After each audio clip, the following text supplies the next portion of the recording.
The WNBA thinks it just won the lottery. The headlines are everywhere.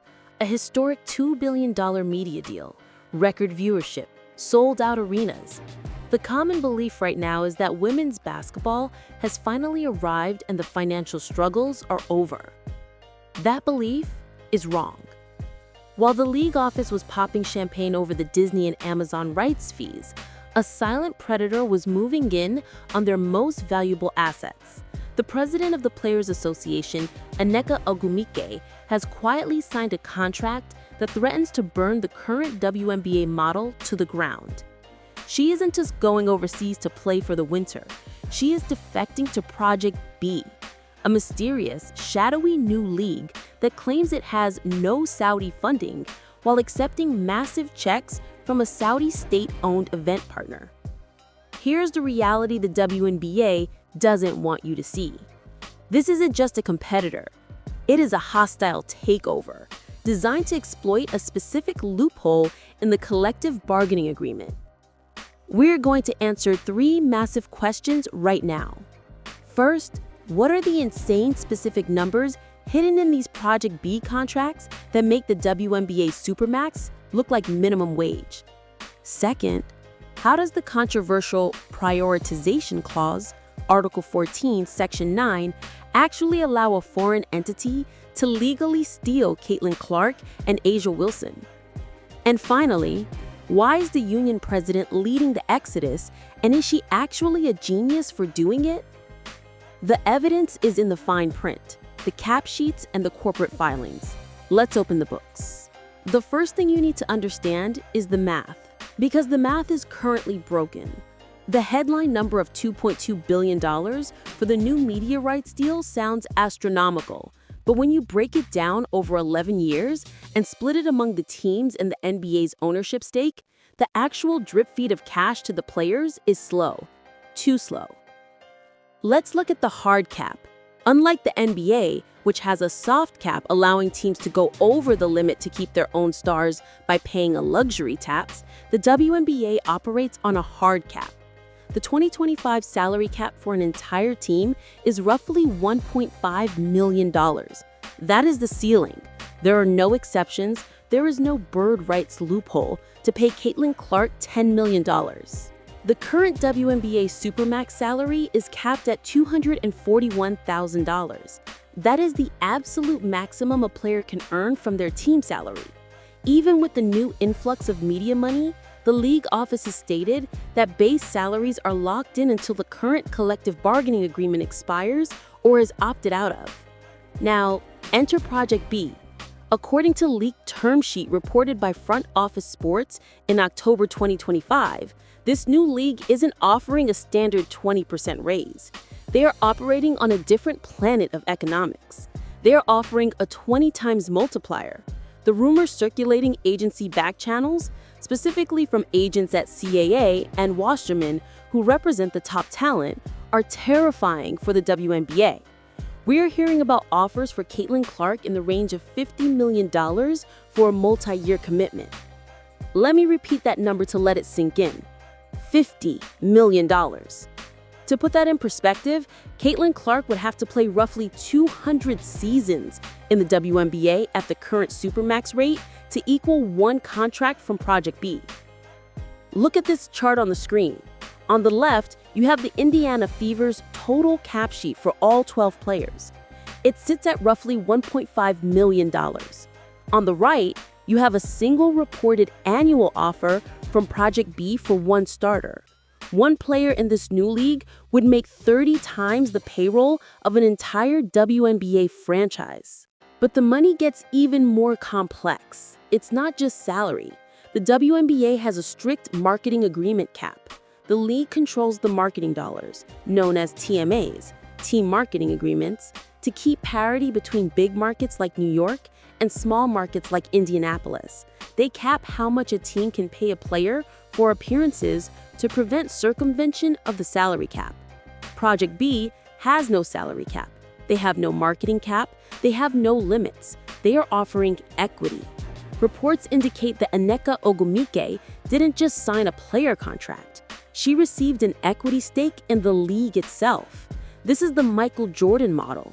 Imagine if LeBron James was given ownership shares of a rival league to leave the NBA in 2010. That is the scale of this move.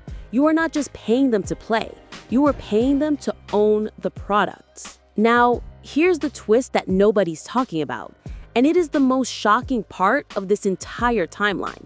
Why would Nneka Ogwumike, the sitting president of the WNBA, be the first major name to sign? She is the one person sworn to protect the WNBA institutions, unless she knows something we don't. This is a leverage play. The WNBA players have until November 1st to decide if they will opt out of the current collective bargaining agreement. They want a 50-50 revenue split, similar to what the NBA players have. The owners are resisting. The owners are crying poor, citing losses of $50 million last year despite the revenue growth. By signing with Project B, Nneka Ogwumike is sending a physical message to the Board of Governors. Pay us our fair share or we leave. But there's a massive risk involved here, a risk that could legally bar these players from ever returning.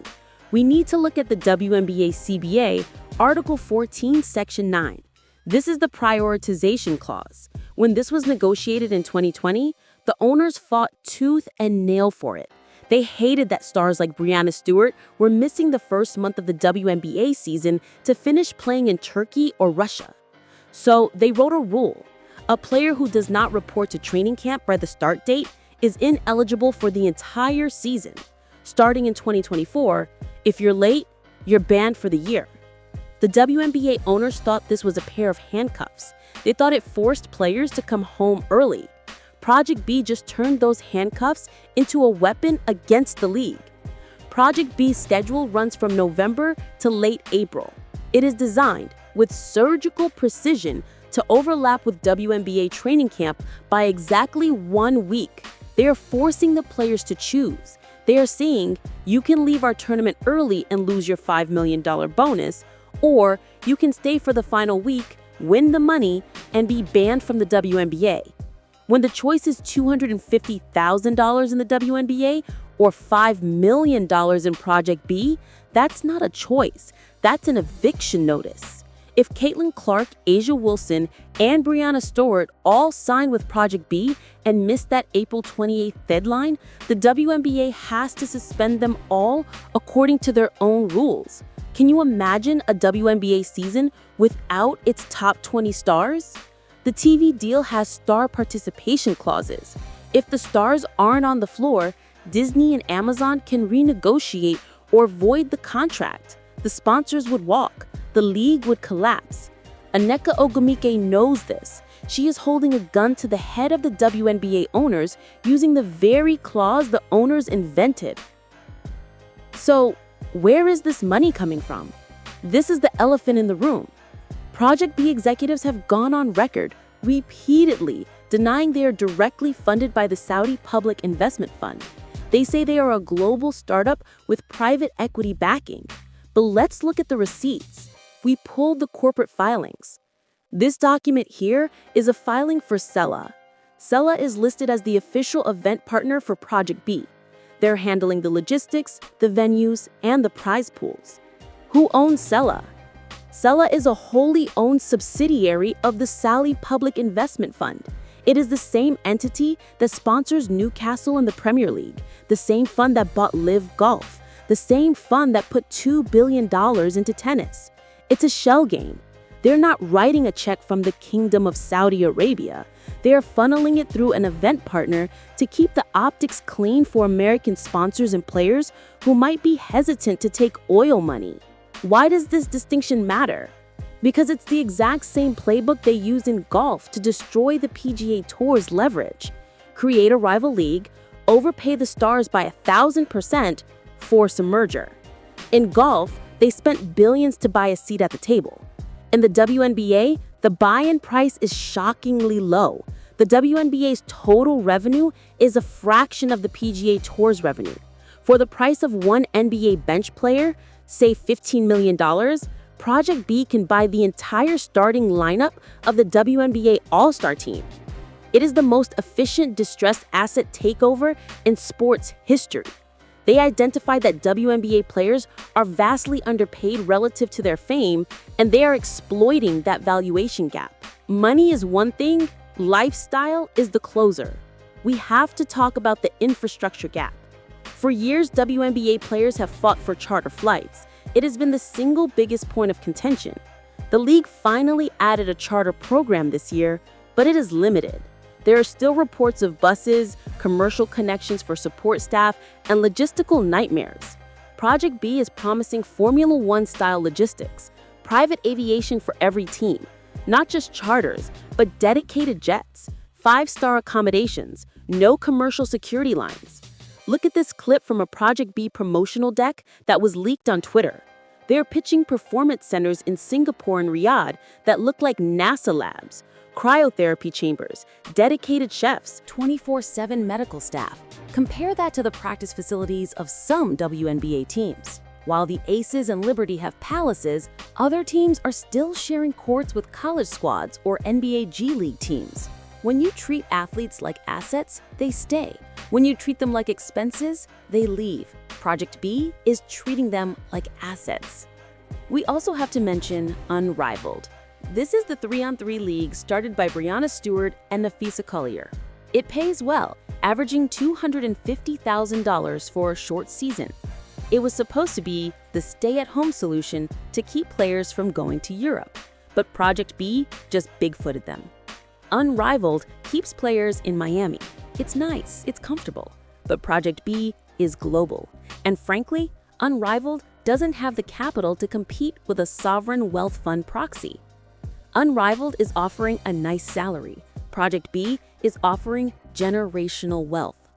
The fear in the WNBA league office isn't Unrivaled. They can control Unrivaled because it was founded by WNBA players who want the WNBA to succeed. They can't control Riyadh. Riyadh doesn't care if the WNBA survives. In fact, they might prefer if it doesn't. There is another layer to this: the agents. The agents representing these players take a commission. In the WNBA, a standard agent commission is limited by the Players Association regulations, usually around 3 to 4% of the playing contract. If a player makes $200,000, the agent makes $8,000. That barely covers the cost of the flights to go visit the client. But on a $50 million deal, that's a $1.5 to $2 million check for the agency. The agents are the ones whispering in the ears of Caitlin Clark and Aja Wilson. They are the ones presenting these Project B offers. The incentives are aligned against the WNBA. The entire ecosystem of handlers, managers, and agents makes significantly more money if the WNBA model fails and the free market model of Project B takes over. So what happens next? We are staring at a lockout in 2026. The WNBA owners are currently banking on loyalty. They believe players care more about the WNBA legacy than a paycheck. They believe players care about historical records, championships, and playing in front of American fans. History tells us that loyalty has a price tag. When the PGA Tour relied on loyalty, they lost Jon Rahm. The WNBA is about to lose its Rahm, its Mickelson, and its Tiger Woods all in the same month. If the WNBA decides to enforce the Prioritization Clause and ban Caitlin Clark for a year because she missed training camp for Project B, they are walking into an antitrust lawsuit.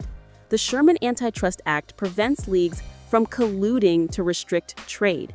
If a competing league offers better terms and the WNBA punishes players for taking it, the courts might step in. This could get ugly.